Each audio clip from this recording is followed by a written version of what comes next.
so much for joining us. Tell me what brought you to the Center for Innovative GYN Care. Hi, so I was having some lower abdomen pain and I went to my primary initially.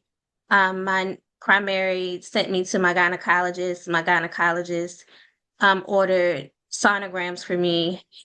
Once they saw how large my largest fibroid was and that I had two others, I went back to the gynecologist and she told me what my options were. She said that I could start off with embolization. I could have a myomectomy or I could have a hysterectomy. At that particular point, um, I am 46 years old. At the time, I was 44.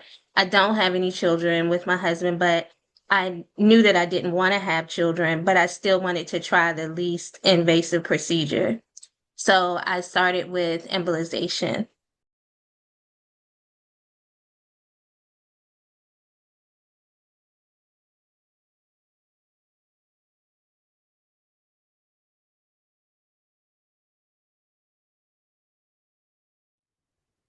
Once I did immunization. I went for a consultation. I felt really safe. The doctor really made me feel safe, and I thought that it was going to be a very easy procedure, but it wasn't. Once I talked to Dr. D later on down the line, my fibroid, the largest fibroid, was probably way too big for me to even consider having embolization, but I wasn't given that guidance at first. And embolization is supposed to be a very quick recovery. It's non-invasive, and because I had never had any medical issues before, I was very nervous to actually have a surgery. And so I went with embolization, and it was a very, very bad experience. Um, After doing some research and talking to the doctor, my my recovery time was supposed to be maybe like a week long, but it was months before I felt like myself again. And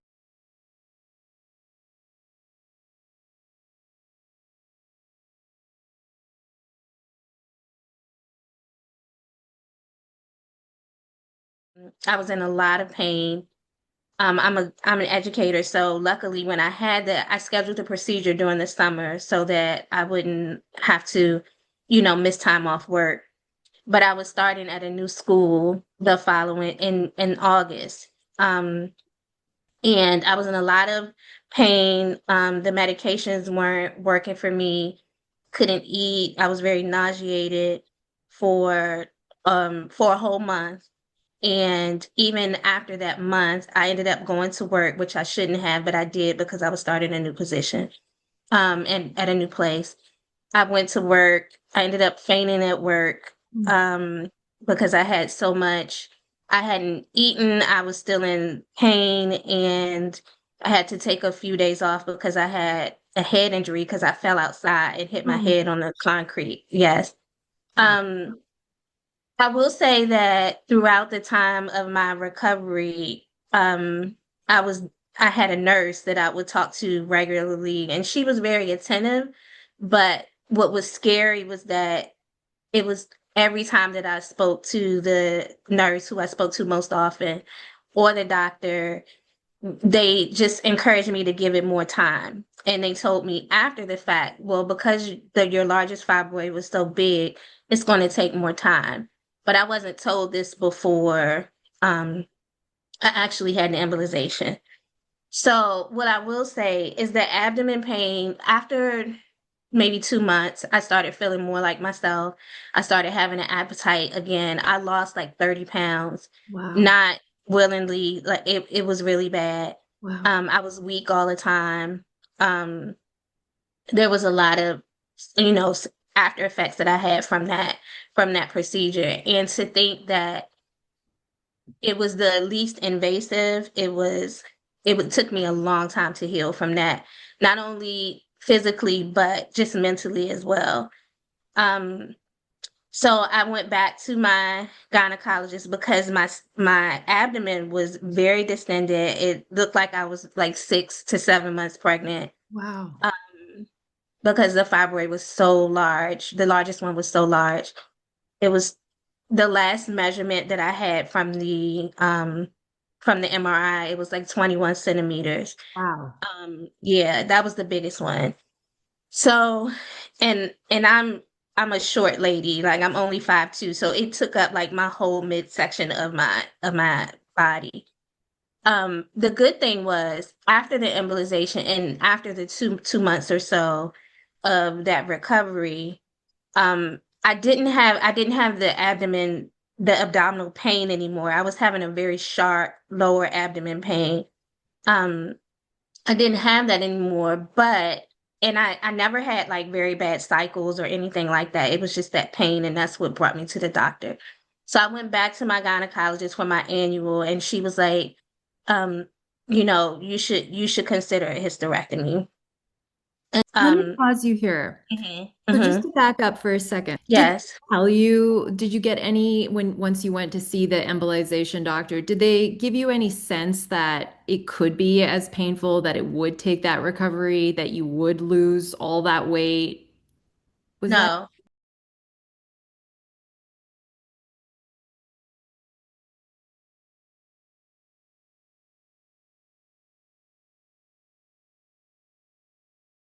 No. No, the only thing when when they actually started the procedure, because you're not asleep for embolization and you're aware of everything that's going on around you. That was another reason why I chose that, because I had never been under anesthesia before and I was really nervous about that.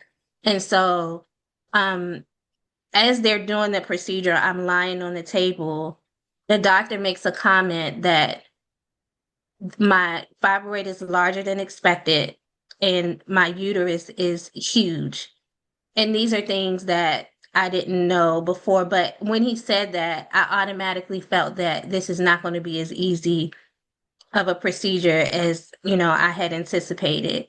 And the procedure actually, while I was there, it was painless, but as soon as I left, I was in pain from that day until probably about 2 months later. Mhm. And so what I understand is it didn't actually shrink your fibroid. Is that Not at right? all. Not at all. So was that communicated to you that it could be that it doesn't actually even do anything? No, they told me because I had to go back for another MRI. This whole situation was very traumatic for me because I'm very claustrophobic. This was my first time having any type of medical issue. I I was able to go to an open MRI, but it was still very, very scary for me. But I had to go to another one for a follow-up, which was 6 months later. And the smaller fibroids had shrank maybe a millimeter when they told me it could be a centimeter per month. Mhm. The smallest ones only shrank a millimeter. The largest one hadn't shrank at all. And I was convinced that that was the one that was causing me, the issues. And I knew that was the one that was making my stomach stick out and, things like that. At this point, like I said, I wasn't having any pain anymore, at the 6 month mark. I wasn't having any pain anymore, but I still had this large fibroid, and the ones that were smaller had only shrank a tenth of the size that they said that it would. And actually it was less than that because they said usually they shrink maybe a centimeter per month. And I had gone 6 months and both of the smaller ones had only shrank maybe a millimeter. Mhm. So,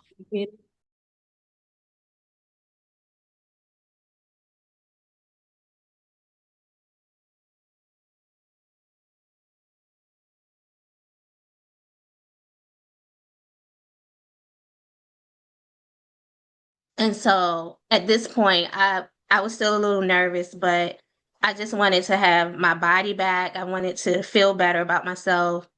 Um, and she recommended Dr. D. And so I went to um, see Dr. D for a consultation. It was very, very quick. She was very attentive. I had a list of questions that I asked her. Before I went to her, I did do some research of my own on her, and she came very highly recommended. And so going into the consultation, I felt a little more at ease. And I also trust my gynecologist's recommendation. So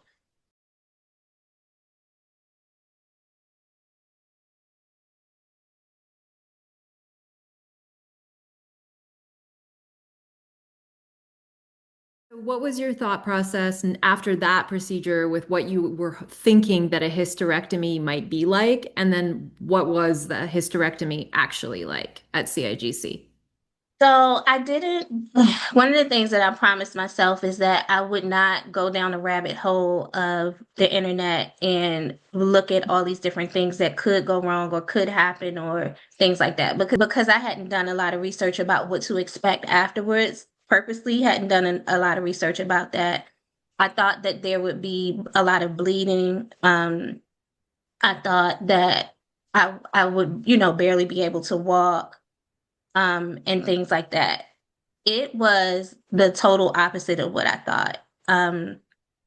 The I was literally able to walk out. Well, I was actually wheelchair. I was in a wheelchair to come out. But once I got to my house, I was able to walk to my door, walk up the steps. Um, I was able to walk around in my house. And, I was on pain medication, but after the third day, I did not even need to take the narcotic anymore. It was just more like on a scale of 1 to 10, I would say maybe like a 4, maybe like the same type of pain for like menstrual cramps or something like that. Mhm. Um, and I was able to take the ibuprofen that was prescribed. And then after like day 5, I didn't need anything.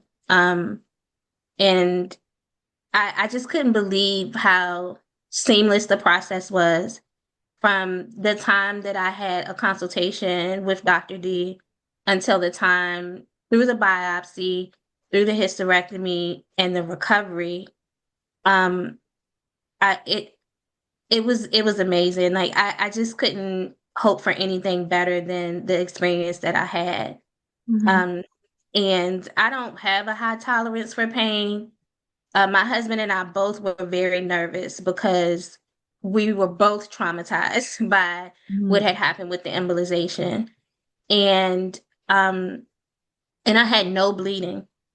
That was I don't know why. I just assumed that there would be like bleeding and things like that. And even when I read the discharge paperwork and things like that, it said that I might have some spotting and or bleeding, and that could last, for a couple of weeks or whatever. I had no bleeding at all.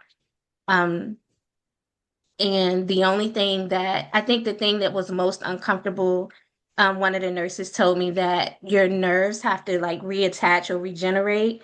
And so there was like this burning sensation um, on the left side of my abdomen, but it was more, it wasn't very painful. It was just more uncomfortable than anything.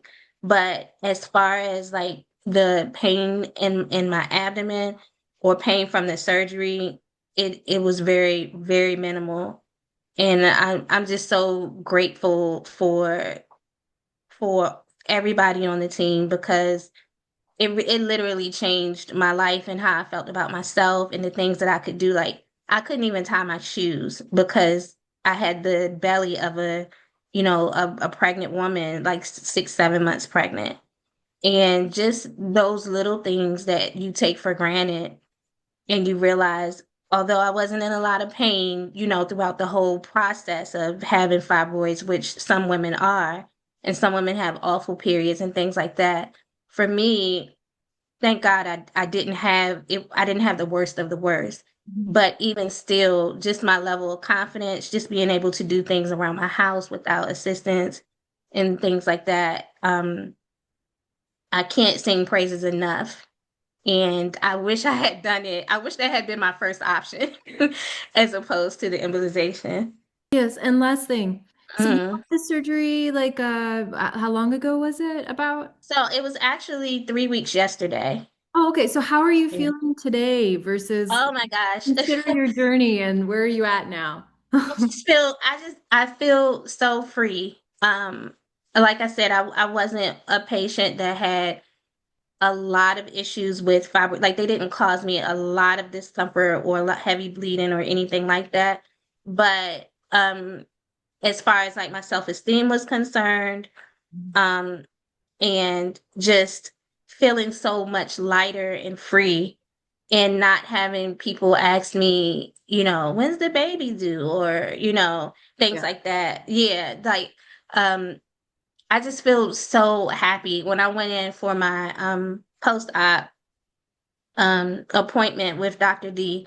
I immediately started like crying when I was talking to her and telling her how grateful I was because I feel like myself again. And I'm just very grateful and happy and um that things worked out the way that they did and that there was such a great group of people that took care of me along the way.